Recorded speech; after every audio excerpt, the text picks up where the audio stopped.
Assalamualaikum warahmatullahi wabarakatuh. Perkenalkan, nama saya Novia Asirhayu. Saya dari Program Studi Kesehatan Masyarakat Universitas Baitur Rahmah dengan nomor pokok mahasiswa yaitu 20.170.12.0004. Baiklah, di sini saya akan membahas tentang epidemiologi penyakit tidak menular.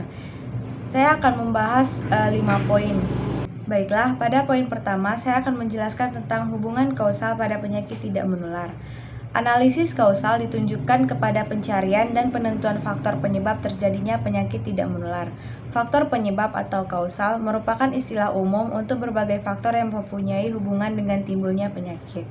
Hubungan kausal terjadi jika bukti menunjukkan faktor kausal menyebabkan meningkatnya probabilitas terjadinya penyakit, atau sebaliknya jika faktor kausal dikurangi akan menurunkan frekuensi penyakit. Hubungan kausal terbagi menjadi dua, yaitu hubungan independen, hubungan dua faktor yang tidak menunjukkan hubungan bermakna secara statistik. Yang kedua, hubungan dependen, hubungan dua faktor yang bermakna secara statistik, yang terdiri dari hubungan non-kausal, hubungan semu yang terjadi kebetulan atau karena adanya bias. Yang kedua, hubungan kausal, hubungan murni bermakna secara statistik dan dapat dibagi menjadi hubungan langsung dan hubungan tidak langsung. Yang kedua, saya akan menjelaskan tentang hubungan kausal model probabilistik. Dalam epidemiologi, banyak sebab mempunyai hubungan yang lemah terhadap penyakit. Contohnya, kadar kolesterol yang tinggi mungkin mengarah pada penyakit jantung, tetapi kolesterol tidak diperlukan dan penyakit jantung tidak memerlukan kadar kolesterol yang tinggi. Masalah dengan modal determinasi, pengetahuan yang terbatas tentang penyakit, keterbatasan dalam mengamati status penyakit, dan status pajanan.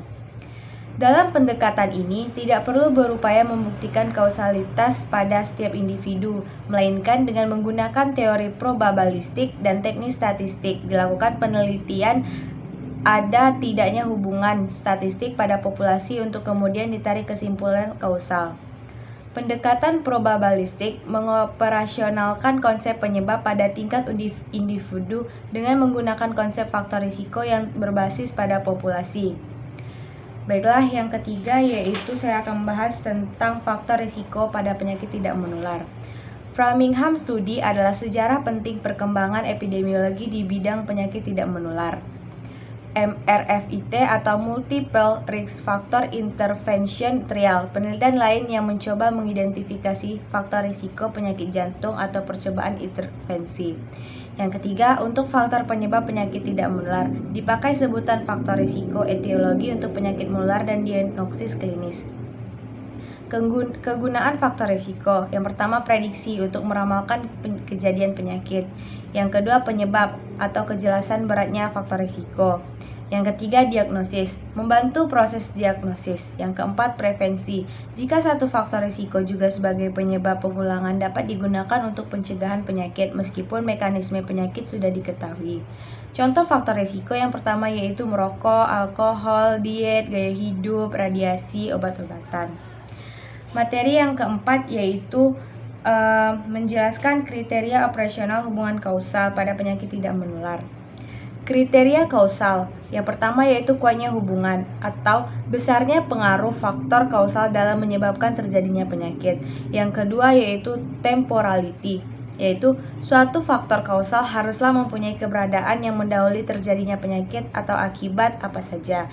Yang ketiga, dosis respon. Jika dosis atau besarnya keterpaparan oleh unsur dinaikkan, maka risiko dan besarnya akibat penyakit makin besar pula. Yang keempat, khusus. Kausal harus bersifat khusus, tersendiri atau tunggal, mempunyai pengaruh tinggal yang khusus. Yang kelima, bukti percobaan. Suatu kausal harus mendapat bukti dari populasi manusia sendiri. Baiklah, poin kelima saya akan menjelaskan tentang kriteria ideal. Strength of association atau kekuatan asosiasi. Hubungan asosiasi yang sangat kuat antara suatu faktor dengan suatu penyakit memiliki kemungkinan bersifat kausal. Yang kedua, consistency of association atau konsistensi. Pengamatan yang dilakukan berulang-ulang pada tempat, waktu, populasi yang rancangan penelitian yang berbeda. Yang ketiga yaitu specificity of association atau spesifitas hubungan, merupakan kriteria yang mengacu pada konsep penyebab tunggal. Hanya berhubungan dengan sebuah penyakit atau sebuah penyakit hanya berhubungan dengan sebuah pajanan, maka dianggap memberikan kemungkinan hubungan kausalitas. Mungkin itu saja penjelasan materi atau poin-poin dari saya tentang epidemiologi penyakit tidak menular. Apabila ada kesalahan atau kekurangan, saya mohon maaf. Saya ucapkan terima kasih kepada Tuhan, saya mohon ampun. Wabillahi taufiq wal hidayah. Wassalamualaikum warahmatullahi wabarakatuh.